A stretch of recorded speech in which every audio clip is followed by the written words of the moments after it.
Mos të hopi as kush nuk jenë bisedë pazare, shish. Unë kom opportunit, mbrana qisena, nëpërmjet shpejtës, një qitë në kontakt, ti ki me një muhabetin me ministri, sepse mo këtash është çështje krejt e ministri.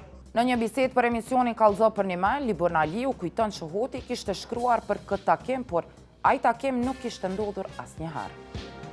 Për neve që kjo kënë e rëndësishme me pas një sqarim për anës juj, nëse ndonjëherë kam rri ky investitor deri tek jo, me bisedat që i ka zhvillu zotri Hoti me investitorin. Mos të hopi as kush nuk jenë bisedë pazare, shish. Në rregull. Në kafenet e Rahovecit ishte mbajtur një takim ku tema diskutimit ishte leja ndërtimore për një investitor nga diaspora.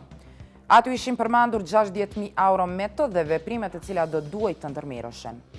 Protagonisti i ngjarjes ishte shefi zyrës ligjore të komunës së Rahovecit Isak Hoti. Ai premtonte investitorit se do i organizonte një takim me ish-ministrin Aliu. Takimi sipas incizimeve do të mbahej në Tiranë për shkak se Aliu po qëndronte për një kohë në atë zonë. Ministri e ka gruan Tiranës, e shkon shpesh, sidomos vikendin, premten, është aty. Unë nuk pushton bashkë hiç kur gjë, me hyp kjerë, e më orë të në Tiranë, edhe t'i pia thjeshtit më orë, në taku në Tiranë, edhe me taku edhe atje. Unë kom opportunit, mbrana qisena, nëpërmjet shpejtës, një qitë në kontakt, ti ki me një muhabetin me ministri, sepse mo këtash është çështje krejt e ministri.